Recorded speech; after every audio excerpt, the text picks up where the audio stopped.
Guys, look at this. Epic Neapolitan Margherita, baked on the Roccbox using wood. Soft, crunchy, just absolutely beautiful. I'm going to show you how to cook it, so let's go. So I've already made a couple of pizzas. You can see Roccbox is up at temperature, 400 degrees at the bottom of the stone. So what I do at this point, I come back, check my fuel and put one stick of hardwood kindling in there. That'll give me enough time to build the pizza, and I'll put another one in before I launch. So bring my dough ball out of my box. Dough ball into a flour bath. If you've watched my other videos, you'll see I will often use semolina for this, and semolina does make the whole process easier. Find semolina. But I've run out of that, so I've got 00 flour, and this is a pizza specific 00 flour. Don't use one for pasta. The pizza specific ones are built, basically designed to be used at high temperature in ovens like the Roccbox. And so even if you have got a bit left on the dough ball by the time we launch, you shouldn't find you get that burnt, bitter taste on your pizza. So we're ready to stretch. Just make sure it's a nice circle, and we're going to push the air that we've developed in the dough ball right out to the crust of the pizza. Flip it over and do the same again, and you see pretty quickly we're going to start forming the base of our pizza shape. And your goal here really is to stretch out to about ½ centimetre to 1 centimetre around the crust here. You can see we're getting these lovely pockets of air. That's what we're going for. When this dough ball is stretched, topped, and then launched into the pizza oven, and it hits that hot stone, the heat of the stone, it's going to take the water left in this dough ball, it's going to turn it into steam, and the steam fills these pockets of air in your crust, and that's what gives you that lovely airy crust in Neapolitan pizza, which should be crunchy on the outside and beautiful, soft, and really easy to eat on the inside. So we're pretty consistently pressed out, so we're going to stretch. Same technique I always use. One hand on the crust over here, stretch out, flip it through 90 degrees, and repeat. Just move this out of the way. And if you've built your gluten nice and strong, the pizza's not going to tear. You can do this with a lot of confidence. And pretty quickly, you've got the makings of a 12-inch pizza. Got our tomato sauce. So this is basically milled San Marzano tomatoes and sea salt. So I just tip a little bit of the water out of the tin, put them into a food mill by hand, and out they come. Fresh basil. I normally go in with basil at the start and the end of the cook. The high heat can destroy a lot of the flavour in basil, so worth putting some on at the end of the cook.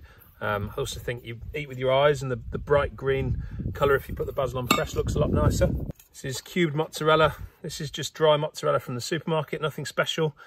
I do like fior di latte. I do think it's the best you can get when you're making pizza, but you know, we can't always afford to be going to specialist wholesalers every time we're making pizza, so this stuff makes a nice second. I think the thing you have to watch with this supermarket dry mozzarella is it can split a little bit.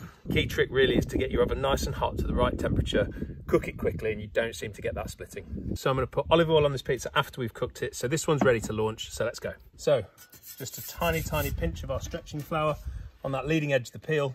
Pick it up, slide underneath, and we're away. And then all you're going to do is give this pizza its last little stretch on the peel. And the Roccbox is a pretty tight oven, so if I was making this in the dome or another big pizza oven, I'd be trying to hang the crust right over the edges of the peel, so you're really getting a 12-inch pizza once you get a bit of shrinkage. But with the Roccbox, I'm sort of happy for it to sit inside. When we launch, it's going to shrink back a little. It'll probably come out about 11-inch pizza. So let's check it's moving, and you can see it shrinks back a little bit already. So that is going to happen when you launch it into the oven. Let's go and get this launched. Before we launch, come around, check the fuel. I'm actually going to put 2 pieces in.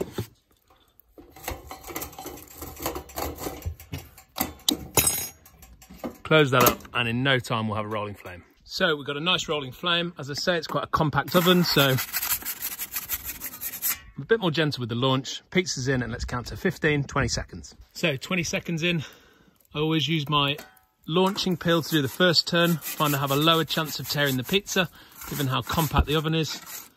Pull it out, twist that around through 180 degrees, and back in. Probably now count to about 15 or 20 seconds more. So now I switch to my turning peel. Means I can keep the pizza in the oven. I'm about 20 seconds more in, and I'm going through 90 degrees. And another 15 seconds through a final 180 degrees, just to cook that last side of the pizza. So this is where the turning peel comes into its own. Just seeing if we've got any pale spots. I'm just going to put that one spot to the fire for about 5 seconds. And there we go. That's a Neapolitan Margherita baked in the Gozney Roccbox using wood. Let's get this over to a board and get it finished off. So on with some olive oil, and I like to put this on at the end of the cook because this tends to also lose its flavour in the high heat, so you're going to get more flavour from it if you put it on after you bake. Guys, thank you so much for watching. This was Neapolitan pizza on the Gozney Roccbox using Lovelog's specialist pizza oven wood. I'll see you soon.